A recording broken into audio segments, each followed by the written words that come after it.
Now, from the WCCO Live Desk, you're watching CBS News Minnesota. I'm Maria Lizignoli. Thanks for joining us at the Live Desk. Today, Governor Tim Walz held a press conference to discuss why he decided to drop out of the race for re-election, what he plans to do in his last year, and what's next when he leaves the state's top office. This is a decision that I make and make with my family, and certainly I think, as I said, it's the right decision. I'll note, I think it's appropriate we're here today. The war that's being waged against Minnesota, you're seeing it. We have a ridiculous surge of apparently 2,000 people not coordinating with us that are for a show of the cameras. I'm going to note to all of you, today is January 6th.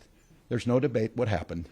The President of the United States led an insurrection against a fair election to try and overturn that and, report both sides of this. Well, he said he really didn't, and courts convicted 400 of them, and he pardoned them. No, he did that.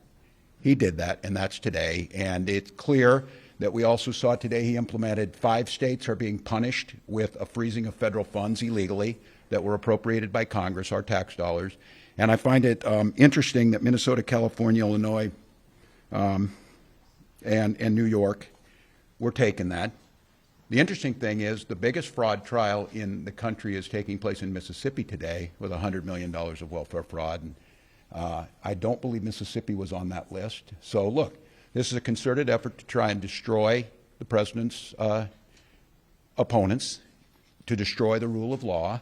And it became apparent to me that he was going to do that with me being there. And I just feel, along with my family, that it's the best decision for Minnesota, and I feel very confident in that. I think it's going to be clear that Minnesotans agree with that. Did you recommend that she consider running? I spoke with all of the delegation, let them know. I spoke with a lot of key allies. I spoke with my family, and just let them know that this is what we were going to do. And Senator Klobuchar was one of those conversations.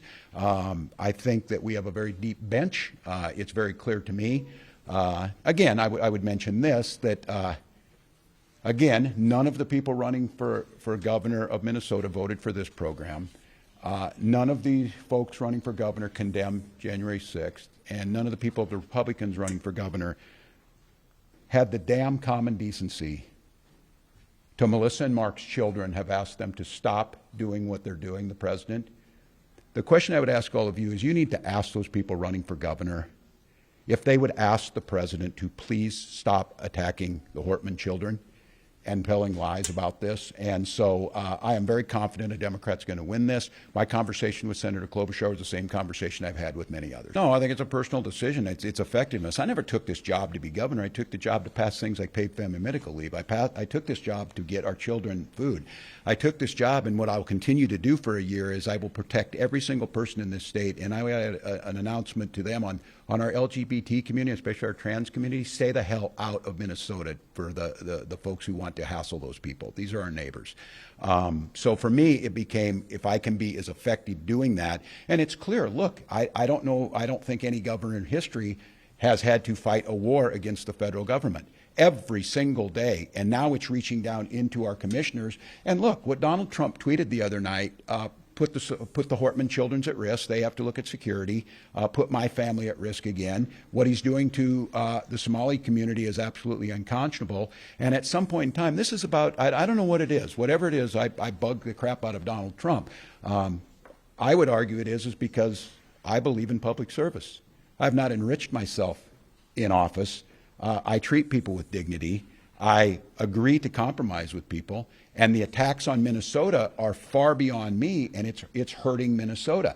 Here's what I have full confidence in is Republicans are going to lose races up and down the ticket, because where is their plan on health care as health care prices doubled? Where is their plan to push back on the president? Again, for God's sakes, the children of a murdered speaker, and they can't speak up and say, Mr. President, this is wrong, stop it.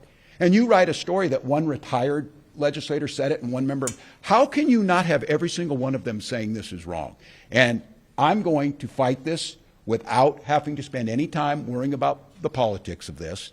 I'm going to fight it making sure that Minnesotans are cared for. I'm going to fight it by doing the respect that we should have for rule of law. So I just think all of you see this. It is just going to be relentless.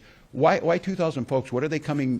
Do they want to coordinate with us? You saw a U.S. attorney stand up, which would have been let go by any other administration, speculating about things with no factual information. That's defamation. That's coming from the U.S. attorney. We are under assault like no other time in our state's history because of a petty, vile administration that doesn't care about the well-being of Minnesotans. My job is to protect the well-being of Minnesotans. So the good news on this is Republicans are assured they're going to lose the governor's race dramatically. That's fine by me. I don't care who sits in this seat as long as it's not one of them who hurt Minnesotans. I care that it's somebody who understands and respects this office. Look, I don't know how you spin the story other than him pushing that conspiracy theory. You don't have to listen to me. The Hortman children told you that. We shouldn't have to be talking about them. Respect their privacy. We just attended a wedding, which was a joyous day, with 2 empty seats from someone who was murdered. But, you know, there's rumors out there and all this. That is frickin' evil. And every one of you in this room knows it's evil. And that type of hate and those types of threats that are actionable, yes. And look, I'm concerned for my family, but I've got a little bit of protection now. My family, not so much. But what about Somali immigrants who are minding their own business? We've got 2,000 folks. We don't even know who they are. They'll be wearing masks, being here in Minnesota, harassing them. If you want us to fix fraud, come and help us. Come and help us do that. They're not interested in that.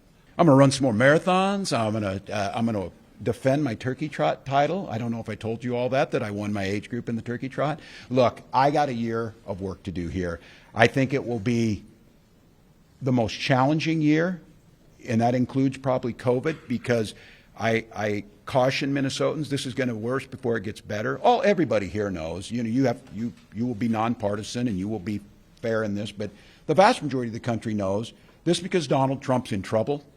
The Epstein files need to come out. The economy's sinking. We're fighting a war in Venezuela. I will tell you one thing on this, that today, people in Minnesota, the work that we did and the bill that I signed makes their life a lot better. And I would ask those folks who think Donald Trump's doing the right thing, do you think not getting paid family leave and fighting a war in Venezuela has improved your life? Because if it is, I don't know what I can say to you to help you vote for something, but that's where it's going to go. For me, I'm going to do this work. To be candid with you, what I'm really good at is I'm a really good geography teacher. And I think that's something where I would find the joy in getting back in there, trying to teach, do the things that we want to do. And right now, they are hiding behind a veil of innuendo. They're protecting the biggest fraudster in the White House. They are unwilling to acknowledge that January 6th was an insurrection. They are unwilling to stand with Melissa Hortman's children. And I want to tell you this, for those legislators who went and shed crocodile tears at her funeral, shame on you. Shame on you. Her children are asking you to do one thing in her name. It's to tell the president to stop doing this. That shouldn't be that difficult. So look, for Republicans here, I have more energy than I've ever had. I am committed to this state more than I've ever been. I love this state with every fiber of my being. I believe we are the best state. Have I been perfect in this? God dang no. I wasn't perfect as a teacher. I wasn't perfect as a coach. I wasn't perfect as a soldier, but I was pretty damn good at all those things. And I am committed to getting this right. And I will tell you what, if they think now, game's over for them now. It was all me. I was the bad guy or whatever. Well, put up or shut up now and tell us what you're going to do to make this state better. Answer these tough questions. Quit hiding behind this and expect for the next 11 months for me to ride you like you've never been ridden, to make sure that you're doing your job. I'm asking for your help. We need data practices with the legislature right now. You need to expect to get every one of my emails just like you have when you ask for them. Every one of my commissioners, you should be able to ask for those, which you can do, and we need to do that. Here's the thing that I'm going to ask all of you is, Republicans want to tear this state down. Republicans want to tell you it's too dangerous to walk down the streets. Republicans want to tell you there's nothing good comes out of Minneapolis, St. Paul. Republicans want to tell you everybody with brown skin is stealing money or that they're not welcome here. They want to do nothing to improve this state. Their idea of improving this state is being a parrot for Donald Trump, agreeing to everything that he agreed with. Well, here's what I'm going to tell you. It ain't happening. I'm not going anywhere. And you can make all your requests for me to resign over my dead body. Will that happen? I will fight this thing till the very end to make this state better. And the question that I think they need to decide is when did the guy in the White House resign? When does he take accountability for what he did? Because it isn't going to happen here in terms of us shying away from making the state better. So you'll get to see me more. The good news is on this is that I got no election to look forward to. I've been in front of you. I'll call on who I want to call on, and I'll watch what the press gets written, and we'll make sure that in this state there's full accountability for everybody. Because buck stops with me. I'm accountable for this. And because of that accountability, I'm not running for office again. But I have a year to continue to improve on a record that I think will stand up against anybody's, a record that has made Minnesota better, a record that makes people want to come here, and a record that has respected not only the dignity of people, but the idea of rule of law and camaraderie. So the one thing that I hate is anytime I get drug into being next to Donald Trump, God help me, I don't want to be judged against that guy. Judge me against an average Minnesotan going out to do their job every day and being decent to their neighbors.